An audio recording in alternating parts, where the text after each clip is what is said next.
Hello everybody, welcome back to the channel, and today we're going to be talking about the stocks that I'm watching this week for potential breakouts. So giving you a little introduction on what we're looking at here. So on the right side of the chart, you'll see the weekly time frame, and then the left side of the chart, you'll see the daily time frame. First up we have here is Toll Brothers. This is a home builder, and you can see on the weekly we're getting this tight consolidation above a rising 20-week moving average. And we're also right, price is just above this moving average, and that means that we're at a turning point, and that's where I go to the daily chart and look for a breakout on the daily chart to try to buy that turning point before it officially happens on the weekly. So I missed this one today. You could have bought Toll Brothers once we got above this 60.32 resistance pivot. But I was busy at work, so I didn't get a chance. I'm going to wait to see how this one opens tomorrow, and if we get a strong follow through, I'll buy this one going in. Next up, we have ANET. So this one is a little bit different. Instead of a larger consolidation, right above the 20-week EMA, we are seeing a bit of a pullback that's holding the 10-week EMA. And then we go to the daily chart, and this is where our kind of flag comes in. So using the 20-day moving average, you can see that price is following the slope pretty well. And then here, we're getting price holding, right around this 20-day moving average level, and then our flag is being built by this previous high VWAP. So the breakout here is a move above the previous high VWAP, and during this whole flagging period, we drop down to the volume and see that right around the top of the flag, we really peaked. And then ever since then, during the sideways consolidation, we've seen a complete drop off in volume, which is what you want. It means that participants aren't rushing to sell their shares. There isn't a huge amount of distribution up here. It's kind of just a general garden variety pullback because we did see a huge 40% move higher. So what you really want to see when we break out above this previous high VWAP is a huge volume spike to the upside when we get this breakout. Next up, we have NEWR. This one looks pretty similar to Toll Brothers, so we are getting a sideways consolidation after a previous base breakout on the weekly chart, and that's holding within the 10-week moving average, and then the 20-week moving average is catching up to that, taking us to the daily chart. This big 16% move on the weekly chart is translated into a power earnings gap. So what a power earnings gap is the company had its earnings here on the 7th of February, and news was very bullish. There was a big earnings surprise, so that made many investors and traders want to own this stock. So they came in and they bought the hell out of it, and they did that, and it caused this huge gap up. So now we're just watching for price to make this nice consolidation pattern. You can see we have kind of a cup and handle forming here. And now we're just looking for a breakout above this pivot, and that's going to be your trigger point to get long. The one thing that may also be holding this one back, though, is we have some bearish RSI divergence coming here. We made this high here in the beginning of March, and then we made a similar run to that high at the end of March, but the RSI just wasn't at that same level, so the RSI did not confirm the move higher that price is making, and that's where you get that negative divergence. So even if we get a breakout above 75.29, I'm really just going to be looking for the RSI to also break out, and that's going to be double confirmation that this one's ready to move higher. So next up, we have Euronet Worldwide. You should be able to kind of see what I really look for. So dropping back to the weekly chart, big price move down, we get a move higher, and now we're consolidating just above the 20-week moving average. Going to the daily chart, you can kind of see a inverse head and shoulders. That's a classic bottoming pattern. So this will be a continuation of the previous trend where we got this kind of sideways consolidation with the inverse head and shoulders, and now we're just looking to break out higher above this 113 level. Next up, we have IQ. So this is a penny stock, and this one's a little bit unique because we have a high tight flag potentially forming here on the weekly chart. And what a high tight flag is, it's a move over 100%, and then you get a sideways consolidation, this flagging motion, and then you get a breakout. So high tight flags can be extremely explosive to the upside. You get a huge price gain if the stock ends up moving the way that we hope it to. So that's why I've been watching this one closely. So going over to the daily, we're just going to use previous high from the last time we broke out above the 20-day, and that's around 752. And then we have been seeing, a slight downward in volume, but when this thing breaks above the 752, we really want to see a huge volume spike, and that's going to be a huge confirmation that price is ready to move higher, and I'll be looking to buy this one. Next up, we have SLAB. Same thing as a lot of the other ones. We get to move higher on the weekly chart, and now we're pulling back to the 20-week and looking to hold that. This is another power earnings gap. Not quite as explosive as we saw in NEWR, but pretty equally explosive. Same thing as ANET. We're using the previous high VWAP as our breakout, and same kind of thing. Look for some volume on the breakout, and we'll see what this one can do. Next up, we have Path. So this is a recent IPO that's just been crushed, along with many other recent IPOs. But this one does have some pretty solid fundamentals, so now we're just looking to see if we can get any technicals to back up the fundamentals. Power earnings gap, that's always nice. And this one you could kind of call a little janky cup and handle, but it's not too bad. Here's your kind of cup right here, and then here's the handle. And then we're going to use this previous close here of 1756 as our breakout. And again, volume has been subsiding. Here's another RSI divergence that you can tell. So there's a lot of things going on with this one. At the end of the day, price is what really pays. So just keep looking for this 1756 level, and that's going to be your big point of interest. Next up, we have Vera Mobility Corporation. This one's a bit ugly. I like it because it did have this kind of run up to earnings with the gap higher, and now we're seeing a better sideways consolidation, but on the weekly chart it's pretty ugly. It kind of looks like a cardiac machine where you just get all this up and down and chop above the 20-week. This is a very tight flag right here, and that's the whole reason I've been liking this one, is just how tight this flag is. So maybe that means that we can get some solid trends. If you look at this up down up down up down, and it's just all over the place, that's not a trending chart. It's very hard to stay in this because it's going to be whipsawing you all over the place. But if we can get a continuation in these strong price moves like we saw at the end of December up until the beginning of March, and then we can continue that on a breakout, that's what I'm really looking for here.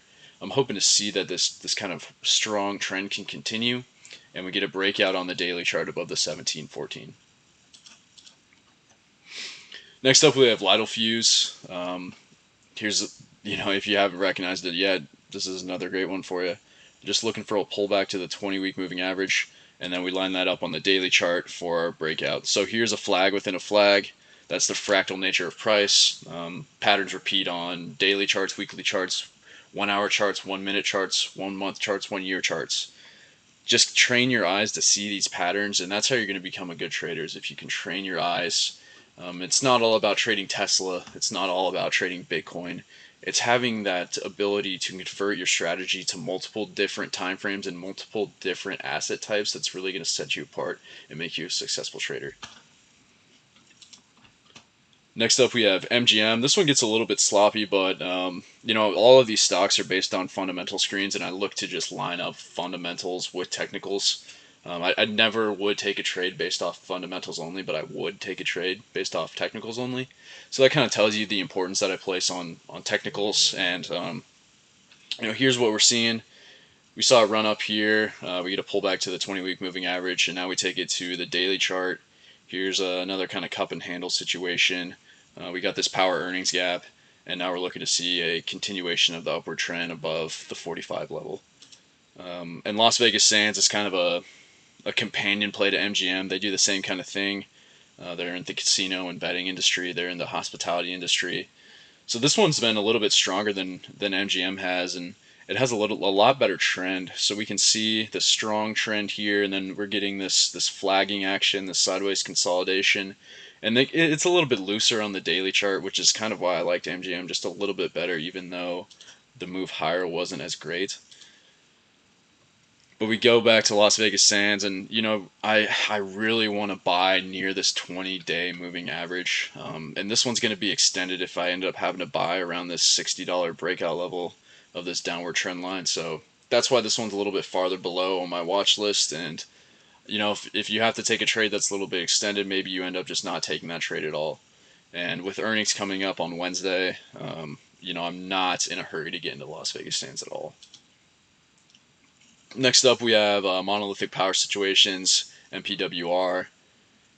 We're getting our flag on the weekly. We drop it down to the daily. We're seeing that same flag. Here's our power earnings gap. We're looking for a breakout above this 500 level, and then that's what you get long in the stock. Next up, we have Old Dominion Freight Line, ODFL. Same sort of thing. That's our trend higher. That's our pullback to the 20-week. And then we take it to the daily. We look for a breakout. Here's your power earnings gap.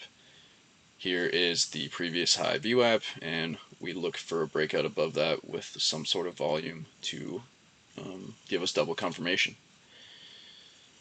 Here is on semiconductor. I kept this one on here because monolithic is such an expensive stock. I don't know if I'll actually end up buying that one just because I would have to take, I don't just want to buy 3 or 4 shares of something. I like to sell a few times within price, and if I have to take that large a position, it's not really going to make sense for my portfolio. I don't like taking that much risk when I haven't really been trading well. So if I had to buy 4 or 5 shares of MPWR, it's going to give me an outsized position, and that's kind of why I've just brought on semiconductor in, because it's the same sort of semiconductor play, but without the huge price that I have to pay. So we're looking at the same thing. This one had a big run up into earnings, no power earnings gap, but we do have this downward trend line. We're getting a flag on the weekly, we're getting a flag on the daily. Now we're just looking to buy that flag on the daily once we get a breakout. Next up is Airbnb. This one's been pretty badly beaten down since the growth stocks really got hammered, but we are getting, we got this fake out here, little double bottom with a shakeout. Price immediately rips higher, which is what you want to see. It lets you know that somebody got tricked, and now the people that have all the money really bought this one up. So we're getting our first pullback to the 20-week moving average after breaking out of this original base. So now we're just looking to see this next continuation higher come from the daily chart. Here's your power earnings gap. It's not a great sign to see these get filled, but regardless, that it did show you there were some buyers when it did have earnings last time. You did get a substantial move higher, so hopefully, maybe we get a second double bottom. Here's the fractal nature again. So here's your double bottom with a shakeout on the weekly. Maybe we get the same double bottom with shakeout on the daily, and then we move higher. Interdigital, this one's very speculative, so we can get this big, huge run higher. Look at how gappy it is. Just lots of gaps higher. Now we're just trading straight sideways. Maybe once the 20-week catches up, then this one will move on the daily. But this one looks like it's kind of going to be dead money for a while. There's been a lot of price explosion, so that needs to be consolidated. You're not getting a huge amount of sellers because volume has subsided pretty substantially. But with how far extended this one is over the 20-week moving average, I do expect to see a little bit more sideways action before this one has any sort of price move, either to the upside or the downside. Kyndryl Holdings, this is another recent IPO. You can see it just started trading back in October of 21. So we did get a pretty huge move down. We got our first big uptrend, and now we pulled back to the 20-week.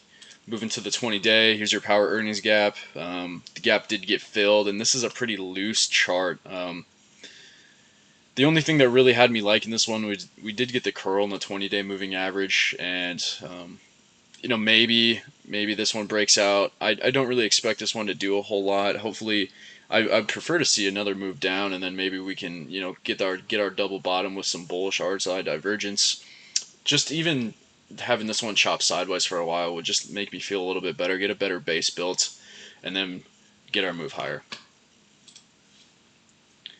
Next up we have ATI, this is a steel stock. So this one's been extended for a while. These cyclicals have really been the best performers since mid 2021, most of 2022, and we're starting to see some continuations of that trend going into 2023.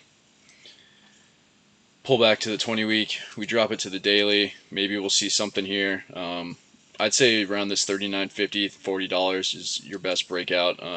This is kind of a bear flag though, and like I said, this one has been trading higher for a long time. If these cyclicals catch a bid, I just wanted to stay on this. Even if I don't end up getting into this trade, it's always just nice to see what's breaking out. So that's why I have ATI on here. Next up we have MNSO. MNSO, another really speculative one. We get this huge breakout on the weekly. We're finally pulling back to the 20-week, and now you can see prices drifting sideways. So we just want to see if there's any sort of consolidation that we can buy, and probably look to go long around $18 on this one. Next up is ACLS, same sort of thing. You know, we get this huge run higher. Now we're looking to get some consolidation towards the 20-week and buy a breakout on the daily. Taiwan Semiconductor, here's your consolidation back to the 20-week, and then here's our downward trend line that we're looking to buy. This one has some R-side, not really divergence, but it's a bearish R-side trend line, and you know that just means that we're seeing the same thing in the RSI that we're seeing in price, but that's not a good thing. I don't like seeing, you know, continued downtrends, and that's what Taiwan Semiconductor is in, because we are seeing lower highs, excuse me. And then finally, Exxon. So this weekly chart is pretty ugly. If you know anything about the stock market since November 2020, oil has been going insane, and that's pretty evident by this huge up move that we've seen over the past year, and then also just how many bases we've formed. I've thought for a while that oil's been on its last leg of the trade, and then we continue to see these huge gap ups, so you have to respect it. The daily chart looks much better than the weekly does, and we're getting 3 tight weeks of price action in here. So maybe, you know, the 10 days caught up, we haven't done much, but maybe the 20-day catches up, and then we get a breakout higher. So those are some stocks that I'm looking for. None of this is a consolidation to buy or sell any of these securities. Always do your own research. Like I said, I build this screener based off fundamentals, but I only execute based off technicals. Go check out my website, you know, pre-order my book, and thank you for watching.